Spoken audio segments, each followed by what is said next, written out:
নমস্কার সবাইকে, রাধে রাধে। তো আমরা সবাই গেছিলাম চিড়িয়াখানায়। তো বাড়ি থেকে দাদা বৌদি এসেছিলো বাবুকে নিয়ে। তো বাবু যেহেতু অনেকটাই ছোট, এখানেও যাবে, চিড়িয়াখানায় যাবে, ও গিয়ে ও বাঘ ভালুক দেখবে। তো এই যে এখানটায় সিংহটা এই যে শুয়ে আছে।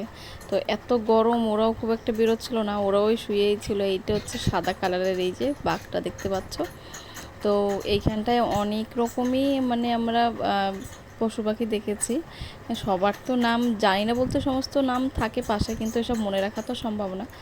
আর এই যে বাঘটা এখানটা বেশ পায়চারি করছিল অনেকটা সময়।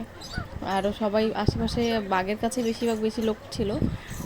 তো এই যে এই বাবু, এই যে ও মানে এসে যে কি খুশি হয়েছে বাঘ ভালুক দেখে, ও মানে খুব খুশি।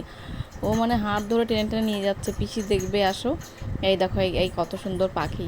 মানে ও সবাইকে মানে ডেকে ডেকে আর কি নিয়ে যাচ্ছে, মানে এতটা খুশি ও। এগুলো ফির আবার বাড়িতে গিয়ে আবার সবার কাছে গল্প করছে, বলে আমি বাঘ দেখেছি, ভাল্লুক দেখেছি, এমন। আর এদিকে আমার মেয়ে তো মানে হাঁটতেই চাইছে না, যেহেতু চিড়িয়াখানাটা অনেকটা বড়, অনেক।